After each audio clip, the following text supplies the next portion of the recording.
गौर दे नाल देखो और ए कब्रिस्तान के उत्ते देखो। बिस्मिल्लाहिर्रहमानिर्रहीम। अल्लाह रब्बुल इज़्ज़त सूरह बकरा में इरशाद फरमाते हैं, ए ईमान वालो अल्लाह से डरो और सूद का जो हिस्सा भी रह गया हो उसको छोड़ दो अगर तुम्हारे अंदर ईमान है।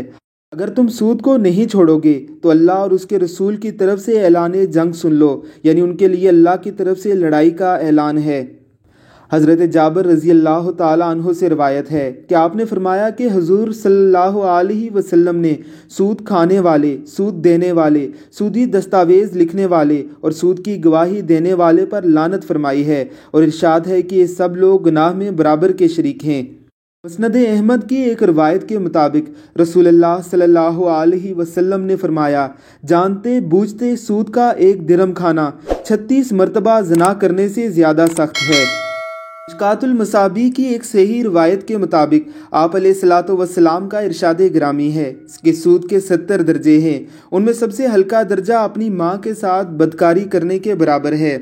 एक सूदखोर की कब्र है जिसकी कब्र से उबल उबल कर निकलते हुए कीड़े उसके अंजाम की तरफ इशारा दे रहे हैं, हमें बता रहे हैं कि सूदखोर का अंजाम कैसा होने वाला है।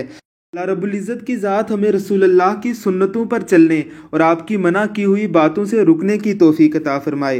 आमीन सुम आमीन। ए कब्रिस्तान दे उत्ते वो कीड़े ने जेड़े इस इंसान की कब्र के उत्ते निकल रहे हैं, विचों निकल रहे हैं। एक कल कब्र बनी है। मैं अपने भैनों और भरावां नूं ये रिक्वेस्ट करांगा, अपने गुनाहां की माफ़ी मंगो और इस अजाब तो बचो। मुसलमानों, दुनिया के उत्ते गुनाह कीते ने, दुनिया ते तौबा कर लो। अल्लाह और अल्लाह के रसूल की ताबेदारी करो। गौर नाल देखो, अगे करो मूवी, अगे करो, होर करो, चलो बंद कर दो।